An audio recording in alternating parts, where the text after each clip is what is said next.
But we were listening to you, and because we've done that, we've got an incredible economy. We've got the most people ever working in the history of the state, the lowest unemployment rate in the history of the state. We've had 2 record years in a row for jobs and investment and economic prosperity, that we're using that money to help you fight through 40-year high inflation caused by the Biden agenda in Washington, D.C. We've suspended the gas tax since March to help you fight through bad domestic energy policy. Do you have any plans to campaign with Herschel Walker at all as a unified ticket? I hurt my knees, folks. I'm here because Brian Kemp is singularly one of the most successful conservative governors in the United States of America. And finally, I'm here because Stacey Abrams can never be governor of the great state of Georgia. We got to re-elect Brian Kemp for 4 more years.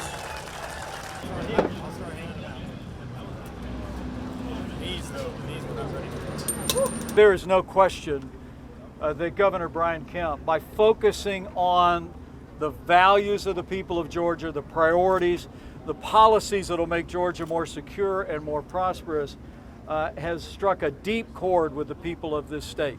I mean, he's in a very competitive race, a race that's been watched nationally. It's a rematch race, and yet you all see the support today here in Cumming. Oh, she was so passionate.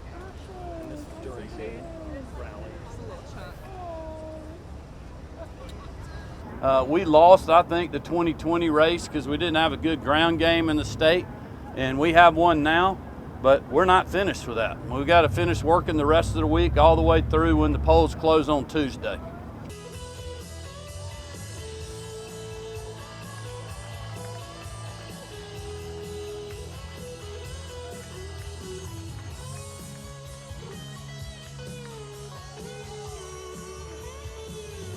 You know, who was fighting for working Georgians 2 years ago when we reopened the economy, pushed to get all those folks that weren't working at the time, giving them the opportunity to be able to go back to work, fighting to be one of the first states in the country, Jefferson City schools being one of the first school systems in the country to get our kids back in the classroom, which is where the data in the Trump administration, the data today says they need to be. Stacey Abrams wasn't fighting for people then.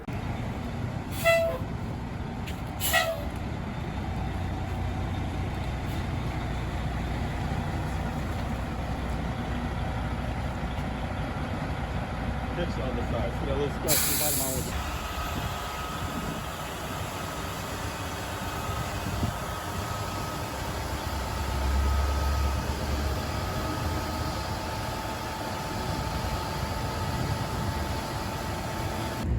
it? Today, Mike Pence, the former governor of Indiana, the former vice president, will be in town to campaign with Governor Brian Kemp.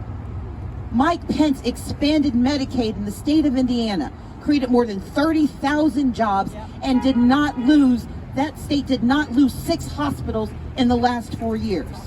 This week, Doug Ducey will come to the state of Georgia to campaign with Brian Kemp.